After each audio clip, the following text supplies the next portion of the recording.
Welcome to the Stuff and Things Podcast, your home for all stuff related to your favorite things in entertainment. Now, here are your hosts.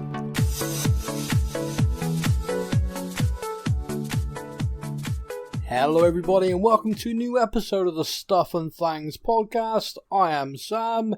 Today we are back talking Star Wars. It's Andor Ep5 of the show's first season. Joining me, my partner in crime, it's Stefan. I am here. How you doing, mate? I am good, my friend. How are you? Yeah, I'm okay. It's getting colder. Yeah. I like autumn. I think as months go, I tend to quite like it, or fall for our friends in America. Yeah. But yeah, I tend to enjoy it because it's not so cold. It's, heating on +5 layers. What the hell is going on in my country? Where is the sun gone? And it's obviously straight off the back of our summers tend to be a lot hotter nowadays. So it's like, oh, finally, air. Every day there's air. So yeah, I'm a fan of autumn. The only big downside is leaves everywhere. See, I had to explain to the kids why Americans call it fall. Yeah. Because there's a game me and my wife are playing on the PC/PlayStation at the moment. And there's an update coming out. And I was trying to tell my wife, the update's coming out in the fall. Beginning of fall and end of fall. It's 2 updates. And the kids are like, when's fall? What is... Like a 7-year-old and a 5-year-old, they're like, wait a minute, we're doing months at school at the moment. They've not told me about fall. What is this weird 13th month you've just invented? And I was like, no, in America it's called fall instead of autumn. What is that? The only thing I can think of is that's when the leaves fall off the trees. That's it. That's yeah, it. That's That is it now. So if you're American and that's not the actual reason, tough. My kids now, that is it. It was like, right, that'll do. Yeah. No, that is literally it. Americans are very literal. Yeah, I like it. It's a lot better than autumn. I can't even bloody spell autumn. I can spell fall. You got a road and you need to walk somewhere to the side of the road. What do we call it? Sidewalk. There we go. Exactly. Anyway. Boom. Right, Andor Season 1, Episode 5. The title of the episode was... The Axe Forgets. Yeah, so it's one of those, again, where you sort of see the title and you're like, okay, alright, go on then. Go on, tell me why. Mm-hmm. But in this particular episode, the title of this obviously is the expression that's used, which it's a little bit throwaway. 2 of the characters, like Cassian's talking, the guy who gets right in his face, takes the kyber crystal off him at one point. Yeah.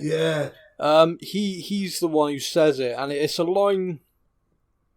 The more I thought about it, the more I kind of liked it, which was, the axe forgets, but the tree remembers. Yes. The axe, in this analogy, being the Empire. The Empire has come in, smashed a load of stuff, and has gone away, like the axe does. Yep. But the tree's left damaged. The tree's left scarred.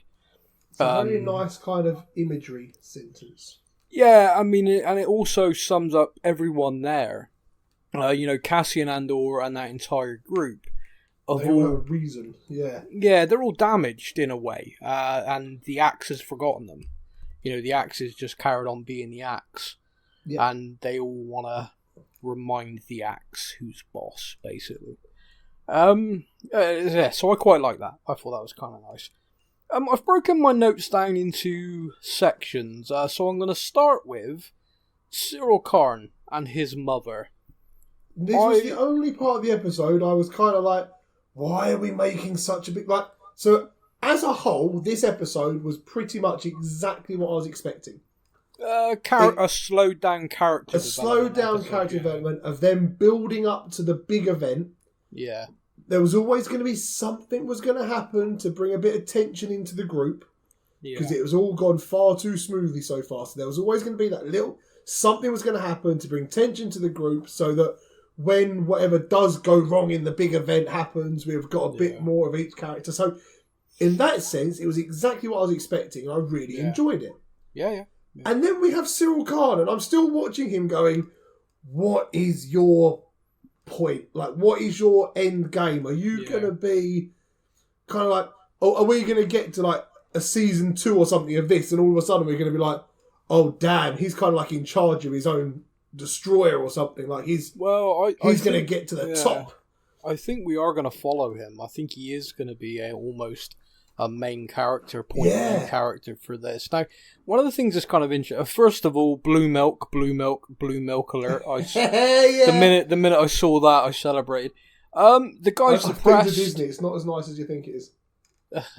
If you just get like normal milk and just add blue dye, it's fine. That works just as well. Yep. So he's depressed clearly, and not only depressed, I would say obsessed as well. He's still got the image of Cassian. The hologram that he's got, Yeah, so I was on the fence last week of, is this guy going to go full Empire and help him track down and fight the rebellion? Is this guy going to go full rebellion to get back at the Empire who kicked him out of his position? I'm now convinced he's going to go full Empire. Yeah, I think... But then it's so strange as well, because he's so fixated on this one person. Now, obviously, we know that basically this one person cost him his job, his living, his probably promotion he was going for, what else? Yeah. In his mind, definitely. Yeah, so it's like, he's not even against the rebellion. He is just purely against this one guy that he's fixating on. And I'm like, oh, that can get dangerous very quickly when you fixate just like that. The thing is, it can. The thing is, I think we've noticed about Cyril so far is he's quite cerebral. So he isn't a natural leader in terms of inspiring people. We saw that. He clearly isn't a field operative with skills in combat. We learned that. So what I would say is, because his mother talks about, oh, I've reached out to your uncle. It's time to call in a favour. It's got to be Palpatine, right? Well, yeah, could you imagine? Go for Papa Palpatine. Yeah. Uncle Babs, how are we doing? Yeah. I have this feeling, because of the characters we've been introduced to so far, the uncle could be the head guy of the Imperial Security Bureau, the ISB. And he gets brought in there as some sort of, right, I'm going to bring you in here as like a researcher or something. And he's going to end up being on that woman's team who's like determined to get to the bottom of this. She sees a pattern. I mean, we as the audience know she's right. Yeah, which is quite amusing for us to watch, because like everyone's like, "Don't be stupid," and she's like, "No. Look. It's like her guy that she's working with is like, it's too random to be random and all this." And I'm like, oh man, she's just going to walk in there and mic drop everyone. Yeah. When it turns out she's right. She's absolutely spot on. And they're finding, the more they check things, they're finding more and more examples of what they're looking for. Yeah. Of like similar methods. So it is organised. This is something. This isn't just total randomness. So so that's kind of in my head at the moment, that we're going to get the big reveal of his uncle being that guy, and like, oh, come on, I'll give you a job in the ISB, keep your head down, boy, and you'll, one day you'll be a sweeper. One day you'll be a stormtrooper. Yeah, one day we'll let you clean out the Kazis. So that's in my head at the moment. I do feel full Empire. I kind of have that about him now, that he is... My other option is he's going to go so far the other way, he's going to end up being a bounty hunter. Purely on Andor. I think he'd do crap, because he doesn't have any combat skills at all. You can't imagine him being able to intimidate anybody ever. He clearly has no resources, money, no prospects. His mum points out on a regular basis. Oh man, she's charming woman she is. It was like a flashback to my childhood. But it's like every conversation. What are your prospects? Yeah. But what are your prospects? Yeah, but what are your prospects? It's like, oh man, that's like a kid that's just finished sixth form or college. Yeah, don't know if I'm going to go to university or get a job. Well, yeah, but what are your prospects? Oh, okay, mum. Yeah, I've not really thought about it yet. I was going to give it at least an hour. So that's kind of... it's a strange thing. Like I said, it felt weird that we followed him home. And now we've seen him at home eating a couple of meals. So again, it's still feeling a bit weird, but we'll see where that goes. Luthen Rao was kind of interesting because that dude is stressed. I'm not going to make any puns this week because they were unappreciated last week. Yeah, you want to bring this up, don't you? I do want to bring this up. This is an awkward thing, okay? Because you run a real risk now of potentially upsetting Star Wars fans by showing how you weren't taking this show seriously. I was taking the show seriously. I wasn't taking you seriously. Wow. So the week before, I got in a lot of trouble from you for mentioning that the actor was once in Mamma Mia. It wasn't trouble. It was more that I felt that you lost your man card. So I promised not to mention Mamma Mia again in the show. And I'm only mentioning it now because I'm explaining, okay? Yeah. So last week, I think I managed to get 6, maybe 7 ABBA songs into the conversation just whilst talking about his character. I was like sat here recording this podcast. At one point, I almost had tears. Like I was creasing because I was so proud. I had a list of ABBA songs in front of me and I was working my way through them. Like, gimme, money, money, money, Super Trooper. Yeah. Loads of them I managed to get in the podcast. You did. I expected at least one email having a go at me. Not one. No, well, you did a good job, and you did a good job to the point that it actually took me until about the 4th one, I think. It was the money capital. Wait a minute. Yeah, well, it was because you said it, but the funny thing is the way you did it, because you said I was the money capital, and I thought, why would you say money capital? That doesn't make sense. It's just the capital. And then you said money capital, and I'm thinking, oh, he just misspoke, so he's repeated it. No, never mind. And I thought, well, don't. I was like, it's not good. And then it was Super Trooper. That was the one that tipped it. He's no Super Trooper. Yeah, because he's no Super Trooper. And I was like, oh, you ass. And then I had that kind of moment of, do I bring this up and therefore have to talk about ABBA on this podcast, or do I just try and ignore you? So I tried to ignore you. And I kept going.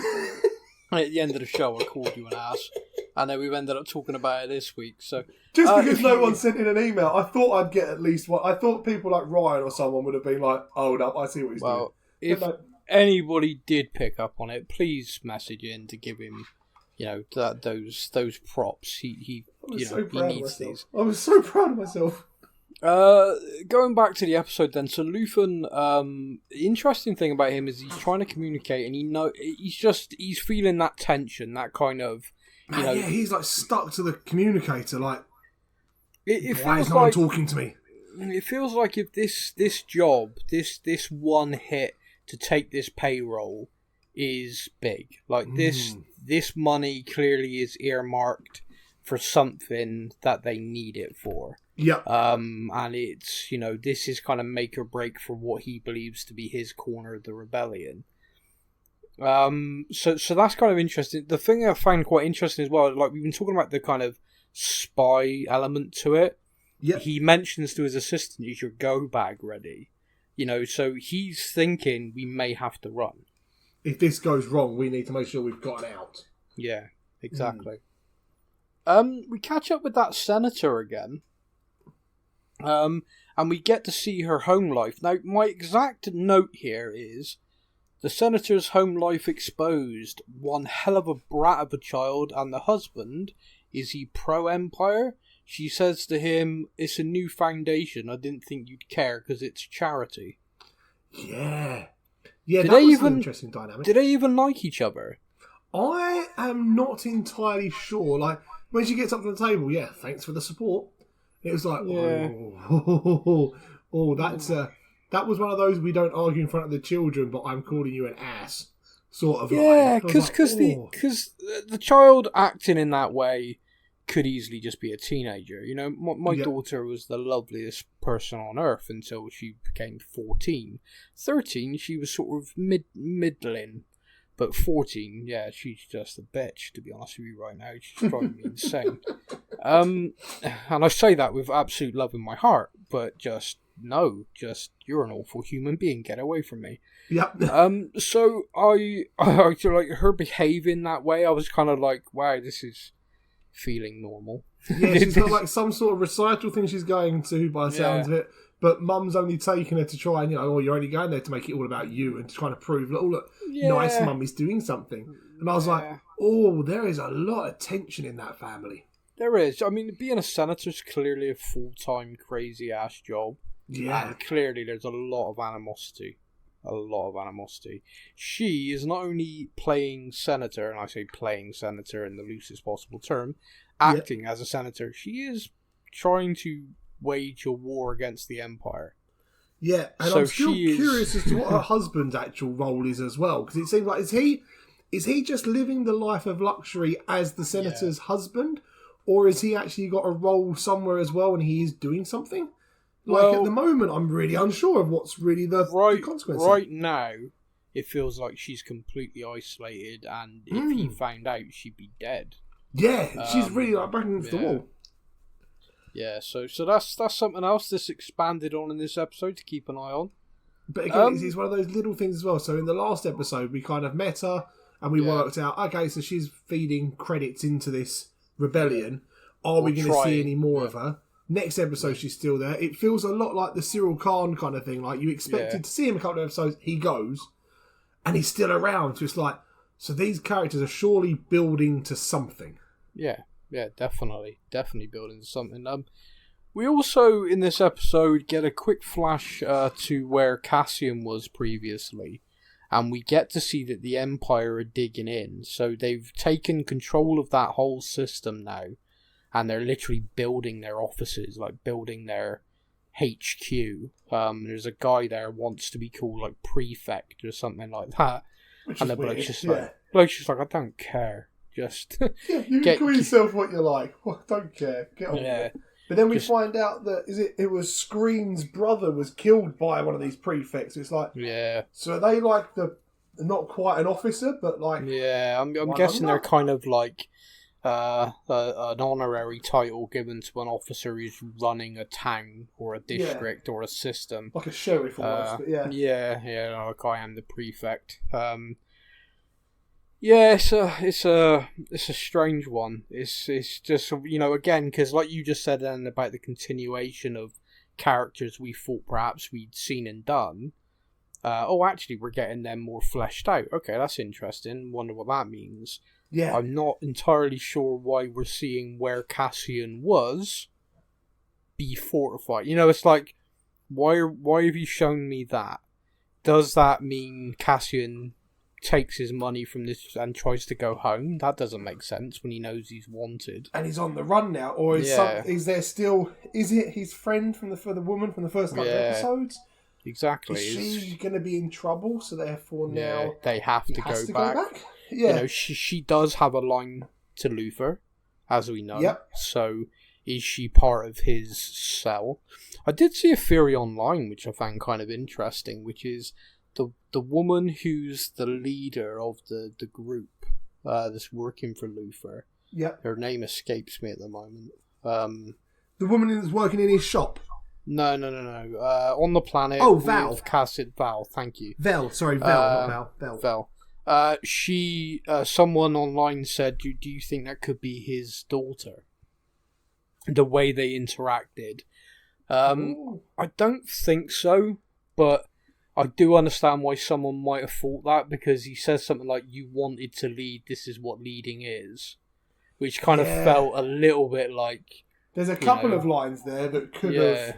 potentially. Yeah, so I do get that. I do get why a few people might have thought that, but to me, I don't think so. I think perhaps they've just known each other a while and been planning this a while, so the relationship's there. So let's focus then on that. So Cassian and the team, there is tension. He wakes up at one point, all of his stuff's been taken and reviewed, checked. Which I don't know. It's one of those, you can understand why the team are very wary of him being added in at the last moment. Yep. They're bound to feel very nervous and feel very... But then at the same time, when they're running through their plan, there's an instance where it's absolutely abundantly obvious if he wasn't there, they were screwed. Well, yeah, they're talking about trying to get it off the planet. Yeah. He's just there like, sorry, so you don't even... You didn't even have a plan for all this shit? Like... they're basically like, oh, we would have worked out when they got there. And he's like, timings. It's just like, what was your plan? Like, if I wasn't here, what were you going to do? Yeah. It kind of hit home with me in that, because you're thinking to yourself, they're all being hostile as hell to him, but they've all been going over this plan every day for months. So they have known every day for months that's going to be a problem. You know, we're going to have to figure that out when we get there. That could take us 30 seconds. That could take us an hour. You know, that's a problem. And she walks in with this guy, knowing that that's a problem. If she'd walked in with him and said he's here to solve that problem, would the reception have been different? I think it would. You know, a lot of life is about presentation. You know, when you hear, right, this is Clem. Oh, what the bloody hell is he coming in? Well, I didn't want to say anything to the last minute in case he couldn't got here, but he has got here. He's the guy solving our last problem. He's the final piece of the jigsaw. Isn't that great news? You know, you present it that way rather than, hey, this is Clem. I'm pleased he's here. You know, this is everyone. And everyone's just looking at him like, who the who's this guy? Why is he now here? Why have we not spoken to him before? Yeah. It was all very kind of the way he was introduced and stuff. And like you say, they've been planning this for so long. Yeah. And then all of a sudden it's kind of like, oh, that would have been a really big problem the whole way through. Actually, yeah, massively, yeah. And the other thing that I find kind of interesting in the episode as well is the dynamics in the group and everything like that. We talked last week, and I got on our Discord, a couple of people said, I can't get out of my head, they're all going to die now or something.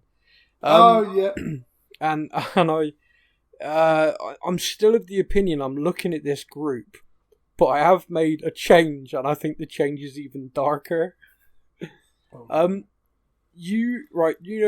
the film Batman when the Joker first appears, and the Joker has got a team, and that team all have their orders, and when the people fulfill their job, that person kills them. I got a horrible feeling this could fall into that sort of category. Oh wow! Now, don't get me wrong. I think it could be too dark for Star Wars, but there's this thing about she and the other woman are gone off. Won't tell anyone where. Won't tell anyone why. We'll just see you tomorrow. Yeah. And there's an Imperial officer who's betraying everything, and it would appear that his plan is to carry on, and he's basically going to blame this event and blame the people, you know, who should have been on guard. I don't think he's planning to go with them and run. I could be wrong. He could be planning to leave and run with them. But it just feels to me that there's a lot of loose ends there that could tie back. And perhaps if those loose ends look like they could stay loose, they could need to be put down. Now, in Rogue One, there's a very early scene in the movie where Cassian is trapped, and there's a guy with a broken arm, and because he's got a broken arm, he can't escape. He won't be able to get away. So Cassian kills him. So the Empire can't interrogate him. Oh, okay, yeah. And I'm just thinking to myself, how do we get from Cassian here to Cassian there? And it's quite possible we go from there to there because he's with someone or he's part of things where that's what has to happen. That's already a thing, so he's actually learned it. Yeah. Oh, dude. Do you see where I am with it, though? Because I'm like, there's a couple of characters there, you think yourself, you know, if a gun gets turned on them, you kind of go, well, you know, you've been at each other. But I just have this image of having to make a call, can't leave this person behind, can't risk them talking. Oh, it's going to be Karras as well, the kid, isn't it? He's the one that's going to get shot. Well, universally nice to everyone, yeah. Yeah, that means he's the one that's going to get shot. So dead, oh, dude. Yeah, so next episode is going to be... So there you go.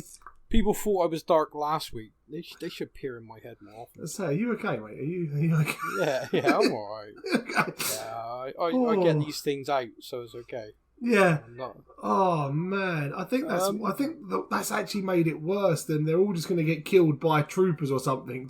It's an inside job. Oh, it's made it worse. Yeah. It could be. Oh my god, even worse if it's Karras, the really universally nice guy, is actually the guy who's his Oh, only come on! job. The minute you met him, you must have gone dead. Yeah, but what if it's the other way? What if he's the guy that has to put everyone else down because that's his job? Now that'd be hilarious. He's the one that knows how all the charts and the compasses and everything work. Yeah. He's the navigator.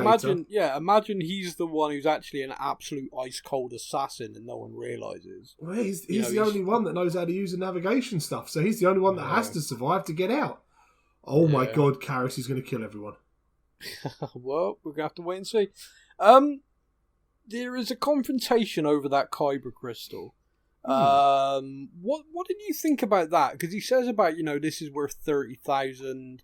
What's his name said don't accept anything under 50. Exactly, he has no idea what that thing's worth. Yeah, well, it's worth a lot to them, obviously. And again, 30,000 is obviously a lot of credits. It is, yeah. So 200,000, serious coinage. I'm kind of looking at that confrontation. I'm like, I don't get where we are with this. Like, we've had snippets each other. I don't understand why him having something expensive about his person would warrant that. Like, I don't feel like they explained it where, like, he was kind of making the point of, we don't know this guy and he's deliberately hiding this from us. Why would just some guy have this around his neck worth all of that money? And I'm like, yeah, because it could be something that was given to him by, like, family. This could be, his family. The sentimental value is far more than 30,000 credits. It's kind of what what's his name says, isn't it? Luthen says, remember, it'll always be worth a lot more than that to me. Yeah. So, yeah, it was kind of... I mean, Luthen giving it to him, I find odd. Him keeping it so close to himself and hiding it, and it becoming this big argument, and no one really talking about the fact it's a Kyber crystal, lightsabers, the Jedi, no one kind of bringing that up at all. That was the only thing in my notes. I was like, that's a bit strange. Like, they've had this big confrontation about this Kyber crystal, yet not one person has said the word Jedi. Or lightsaber. I'm like, no. Surely that must be the main thing they are known for. Like, well, it's kind of interesting because I remember when I read your first question be like, are you a Jedi? Why did you kill a Jedi? Why do you have a Jedi's crystal? Yeah. For me, it would be. But then... oh, sweet, you're a Jedi. This just got so much easier.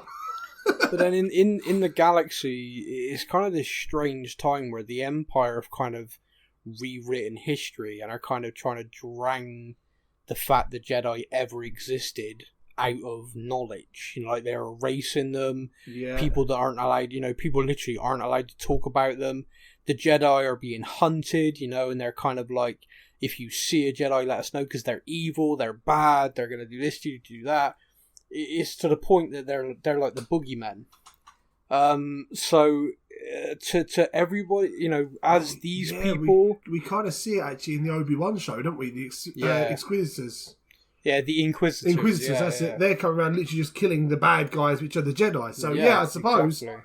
So surely you'd ask an even bigger question: why do you have a Kyber crystal then? Well, it's the kind of, these are people who are questioning the Empire. So if the Empire tell me the Jedi are bad, then they're not, and to me it'd be like a logical kind of thing of just like, why do you have this? Yeah. And that's, but yeah, so he's forced to give it back to him, and Cassian makes the decision at this point.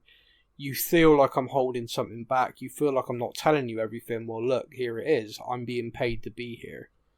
Yeah, he puts all cards on the table. Yeah, he does. I mean, he puts everything down without revealing, Luthen, sorry. Yeah. He just lays it down that I'm being paid to be here, and that's all you need to know. Yeah, he doesn't tell them who by. No.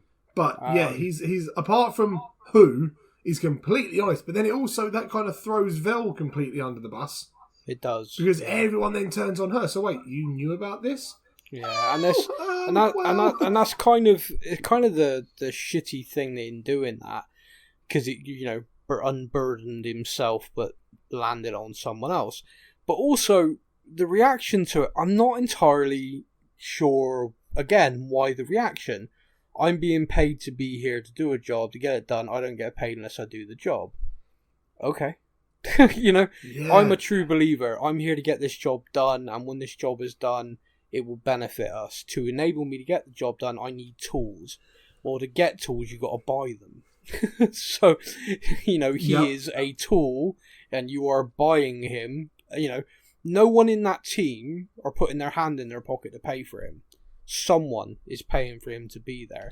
To me, I'd almost feel comforted that someone is that skilled that they can charge for their service is involved. Does that make sense? It's like, oh, who are you? Oh, I'm a farmer, and I can drive one of those sometimes. So they got me in, Yeah. And he's there with his finger up his nose or something. And here's a guy who comes in. He's well armed, as that guy fanged by going through his stuff. Oh yeah. He's clearly not poor. In his mind, he's not poor because he's got that necklace. But he's there to do that job. So despite the unbelievable odds and everything like that, he's there to get paid to do the job. To me, I'd feel better about it. I'd feel like, oh, okay. See, I'm a bit on the fence on that one, because part of me would be like, okay, yeah, you need the job to go well to get paid. Yeah. So therefore, you're going to get the job done. Yeah. But there's also that little part of me that would be like, yeah, but what job have you been sent in here to do? You know how you were saying about the clean-up operation? Yeah, of course, yeah. There's a bit of a hold-up. You're getting the job done and you're getting paid for it. Wait a minute. Actually, I've just literally thought of something. Go on. When Luthen is talking to her before Clem comes out, yeah, one of the things he says is he doesn't hesitate to kill. Yeah. And he says she's in charge. Yep. So is it going to be the end of it and they're all there having a bit of food or something, and she walks over to him and goes, right, here's your blaster, kill them all. What the what?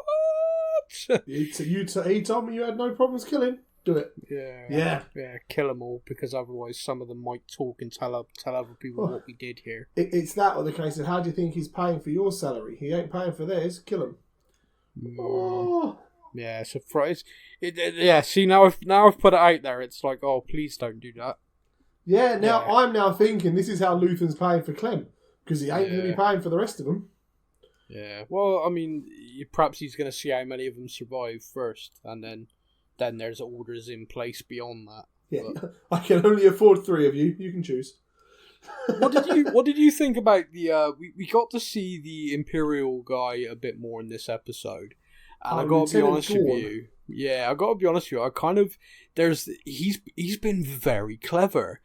He's given. I'm following the episode. He's given everyone so much shit. He's doing these spot inspections. He's getting right up in people's faces. Yeah. And he's like, oh, you've not done this. I've had enough. You're all going to be down here tomorrow. You're going to get this done.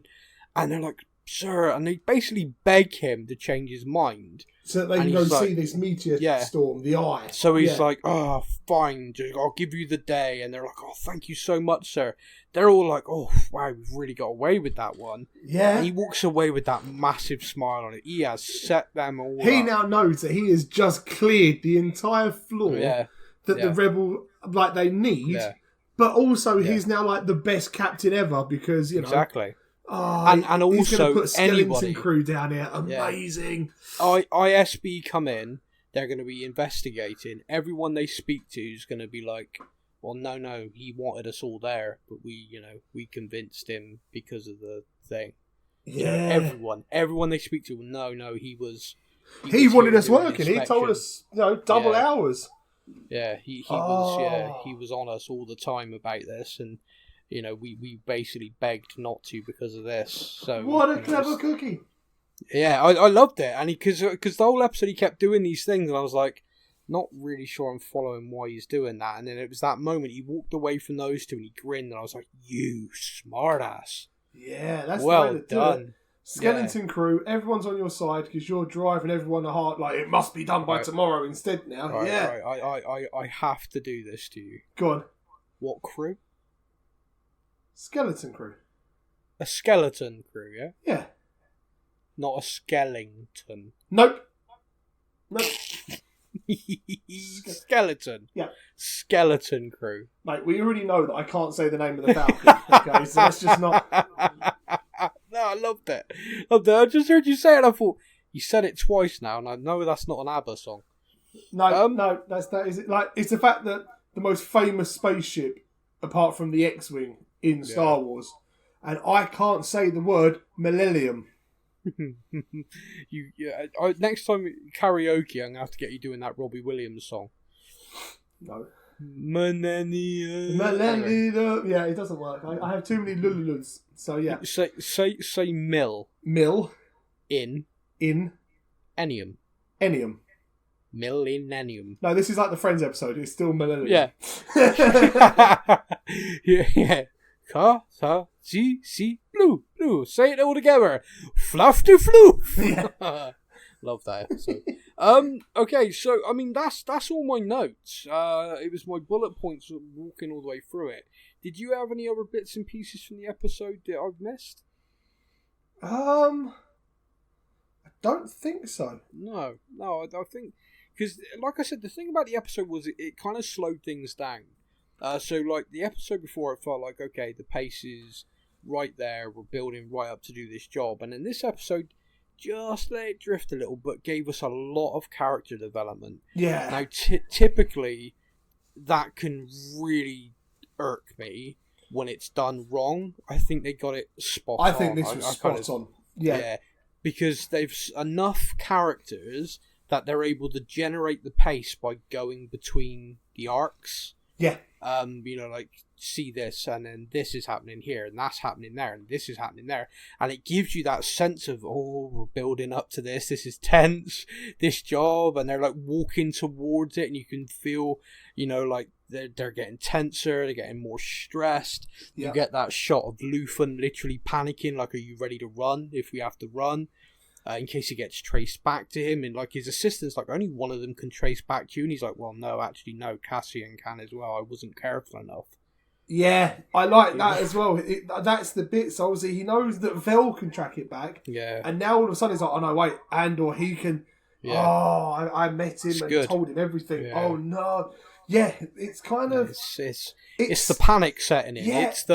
It's that, and everyone I think can relate to that. Like, you can have the best laid plan in the world to the point that you go to bed the night before feeling completely at peace, and you can wake up in the morning and just be terrified. Yeah. Like, oh, this is going to go wrong.